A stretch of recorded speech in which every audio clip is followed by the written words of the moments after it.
Hello everyone. आज की इस वीडियो सेशन में हम बात करने वाले हैं भारत के भूगोल यानी कि इंडियन ज्योग्राफी के अंतर्गत जो है भारत का नामांकन।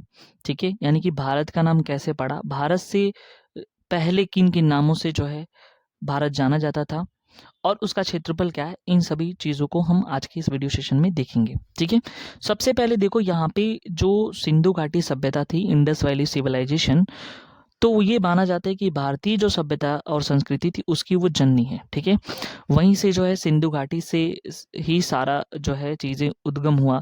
ये माना जाता है कि जो वैदिक आर्य थे उनका निवास स्थान भी सिंधु घाटी सभ्यता ही थी। ठीक है, अब देखो आर्य जो है उत्तर भारत में निवास करते थे, तो उसके हिसाब से जो है आर्यों के नाम पे ही भारत का नाम पहले ब्रह्मावर्त या आर्यावर्त भी कहा जाता था। ठीक है, भारतवर्ष में देखो भारतवर्ष का जो नाम है, ठीक है, भरत के नाम के हिसाब से पड़ा। ठीक है, भरत जो कि दुष्यंत के पुत्र थे, ये वायु पुराण के संदर्भ में, यानी कि ये इसका जो ये हम लोग यहाँ पे बात कर रहे हैं, वायु पुराण में खुद लिखा हुआ है दुष्यंत के पुत्र जो भरत थे उनके नाम पर जो है भारत का नाम भारतवर्ष पड़ा। बौद्ध काल के हिसाब से इन भारत को पहले नाम जम्बू द्वीप हुआ करता था। वही यूनानियों द्वारा जो है इसे इंडिया कहा गया, क्योंकि यूनानी शब्द इंडोई से बना हुआ है। ठीक है, क्वेश्चन पूछा हुआ ये, रोमवासी सिंधु नदी को जो है इंडस कह के बुलाते थे। ठीक है, और उसके जो पूर्व में स्थित भूभाग है उसको इंडिया कहते थे, और वहाँ के लोग जो निवासी थे उसको इंडियन कहते थे। ठीक है, वहीं अगर बात करें पारसियों और ईरानियों के द्वारा जो है इसे हिंदुस्तान के नाम से जाना गया। ठीक है, अब देखो यहाँ पे क्या होता है कि इन इन नामों से तो जाना गया। ठीक है, भारत जो है एशिया महाद्वीप में स्थित है। ठीक है, याद रखना जो कॉन्टिनेंट है, तो कौन से एशिया कॉन्टिनेंट में ये जो है सिचुएटेड है, और इसीलिए इसको बोलते हैं दक्षिण एशियाई देश। ठीक है, ये भी याद रखना, एशिया महाद्वीप और साथ ही साथ जो है ये दक्षिण एशियाई देश, इसको देश भी कहते हैं, उसमें स्थित है। दक्षिण एशियाई देश में जो है वहाँ पे आपके पाकिस्तान, ठीक है, उसके बाद जो है म्यांमार, बांग्लादेश, नेपाल, भूटान, ठीक है, ये सब आते हैं, और श्रीलंका, मालदीव, तो उन्हीं में से भारत भी एक दक्षिण एशियाई जो देश है उनमें शामिल है। ये भी याद रखना है। भारत जो है हिंद महासागर के उत्तर में, हिंद महासागर के उत्तर में जो है स्थित है, ये भी याद रखना। अब देखो यहाँ पे आता है कि जो अक्षांशीय विस्तार है उसके हिसाब से ये उत्तरी गोलार्ध में है, और जो देशांतरी विस्तार है उसके हिसाब से जो है कहाँ पे है, ये पूर्वी गोलार्ध। अब इसको थोड़ा सा हमको समझ लेना है। देखो सपोज कर लो कि ये अर्थ है, ठीक है, और अर्थ में देखो, अर्थ में क्या है कि अगर हम ये बीचों बीच से एक लाइन खींचें, ये जिसे हम क्या बोलते हैं, इक्वेटर बोलते हैं, इसको क्या बोलते हैं, इक्वेटर बोलते हैं।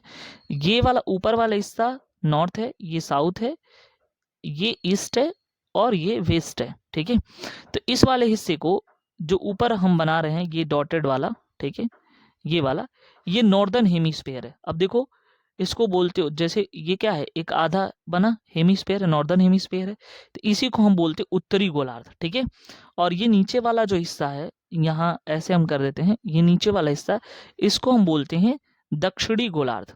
तो यहाँ पे हमने देखा कि उत्तरी गोलार्ध और दक्षिणी गोलार्ध, तो जो भारत है ये यहाँ पे है। ठीक है, जस्ट डायग्राम है, भारत यहाँ पे है, तो वही हम बोल रहे हैं कि देखो, अच्छा दूसरी बात एक और चीज समझो कि क्या होता है कि अगर इस तरह से लाइन, एक इमेजिनरी लाइन खींचे, इसको बोलते हो क्या, इसको अक्षांश बोलते हैं, और अगर इसके परपेंडिकुलर ऐसे लाइन खींचा गया है तो इसको जो है हम लोग बोलते हैं देशांतर लाइन। ठीक है, तो अब इसके हिसाब से देखो क्या है, अक्षांश के हिसाब से तो ये उत्तरी गोलार्ध में है। ठीक है, अक्षांश के हिसाब से ये उत्तरी गोलार्ध में है, और वहीं अगर हम देखें तो इसके हिसाब से देखो, अगर यहाँ ऐसे हम इसको डिवाइड कर दें इस तरह से, तो ये वाला जो है ये पूर्वी गोलार्ध हो जाएगा, और इधर की तरफ पश्चिमी गोलार्ध, तो ये पूर्वी गोलार्ध में भी स्थित है। ठीक है, तो वही चीज बता रहा है कि अक्षांश के हिसाब से जो है ये कैसा है, ये जो है उत्तरी गोलार्ध में है, और देशांतर के हिसाब से ये पूर्वी गोलार्ध में स्थित है। ठीक है, अब देखो यहाँ पे हम देख लेते हैं इंडिया का मैप।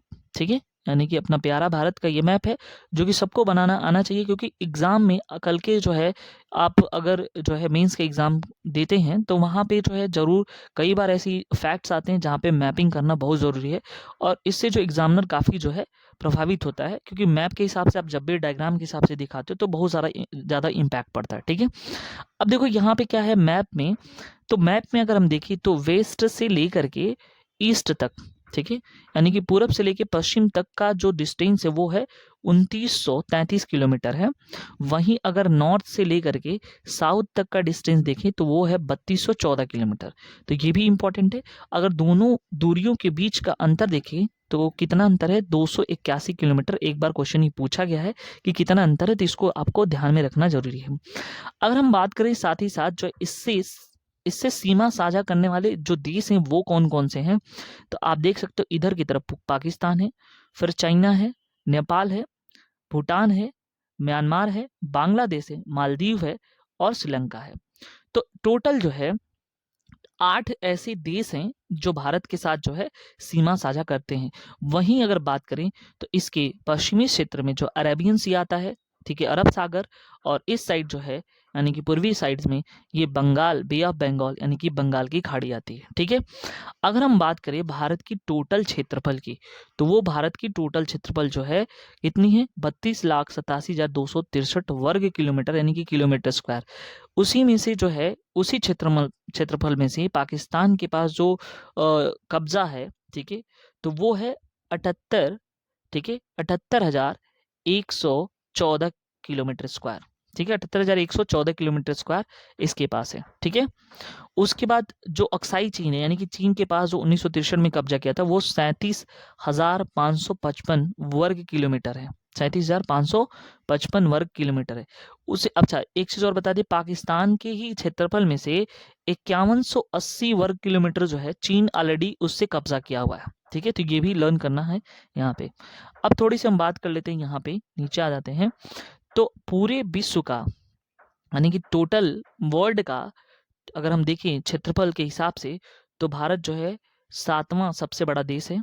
ठीक है, और जितनी भी क्षेत्रफल के हिसाब से जितना क्षेत्रफल पूरे विश्व का है उसका मात्र 2.43% जो है एरिया केवल इंडिया के पास है। अगर हम इसके हिसाब से देखें तो यूरोप के बराबर ये इसका क्षेत्रफल है, अगर रूस को छोड़ दिया जाए। कनाडा का 1/3 है, 1/3 है। रूस का पंचमांश है, मतलब 5वां हिस्सा इतना क्षेत्रफल है। जापान के 8 गुना है और यूनाइटेड किंगडम का 12 गुना है। ठीक है, जनसंख्या की बात करते हैं तो पूरे विश्व की जितनी भी जनसंख्या उसका मात्र 17.5% जनसंख्या भारत में निवास करती है। ये 2011 के जनगणना के अनुसार हम बता रहे हैं।